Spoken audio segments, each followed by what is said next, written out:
I'm often asked that magical question, what the magical answers are, and when you discover talent, and who knows, that's a hard answer.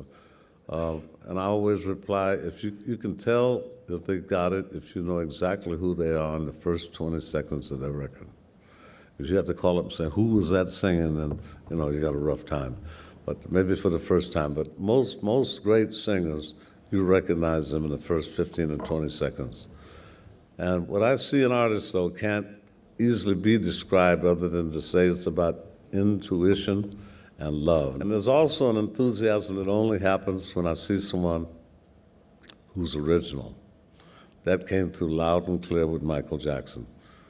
When Michael was 19, when we first worked together, he was co-starring in, and I was the musical director. I was resisting it for the score of the movie version of The Wiz. He asked if I could help him find a producer for his first solo album, which he was going to do on Epic. And I told him, Michael, man, my plate is seriously full because we have to concentrate on pre-recordings, but I'll think about it later. And so far, you don't even have a song in the picture, so I'm trying to get you a song. They don't know who you are, outside of Ease On Down the Road with Diana Ross.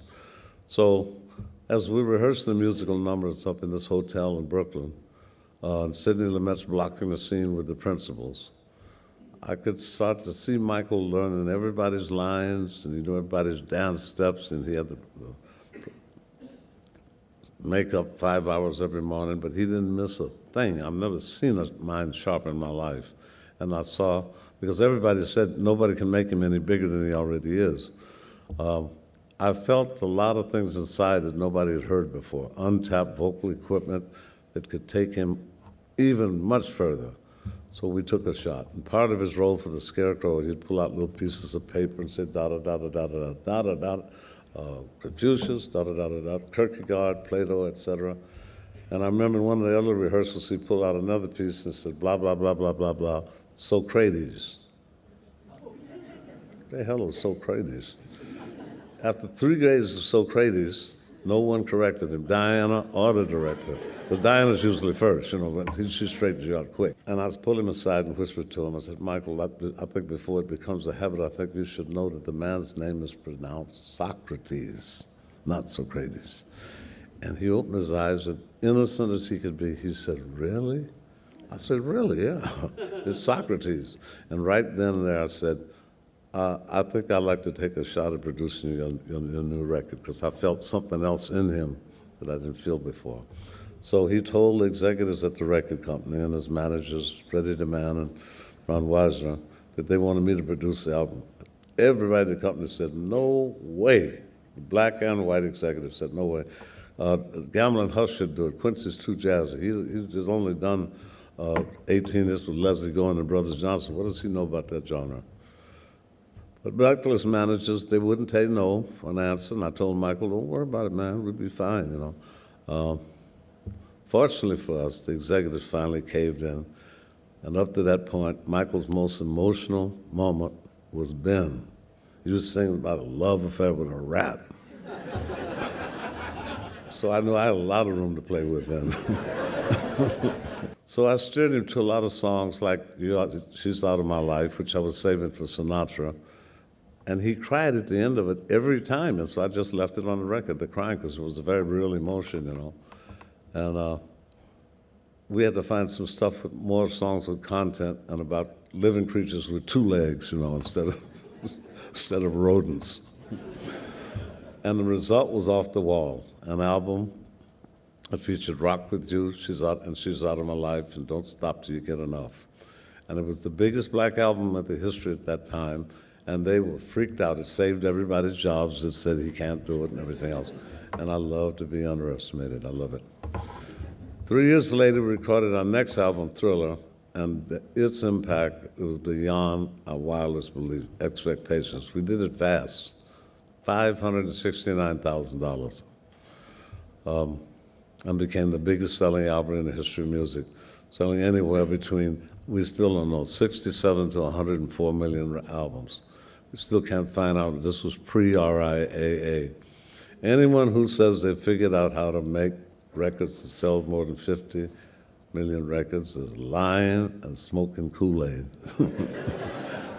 Doesn't work like that. You just find a group of songs to touch you and give you goosebumps.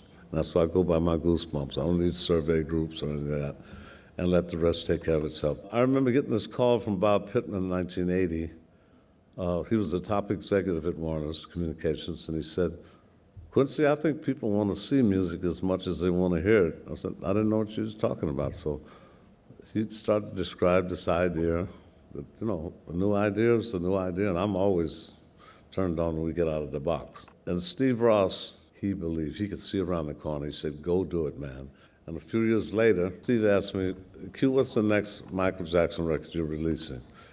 And The Girl Is Mine with Paul McCartney and Michael was already out. And I said, "Billie Jean, then we're going to double clutch it with Beat It." He said,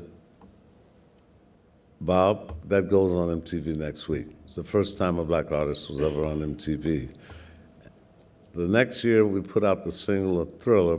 People didn't get it at first, all this off-the-wall stuff. Here's Vincent Price doing Edgar Allan Poe stuff on it and everything else, because we were crazy back then. But man, we got to be crazy to be in this business in the first place. That's why I'm glad I'm in the company. We all crazy, or we wouldn't be here. And stay crazy, man. Stay crazy, because you're the soul of the world.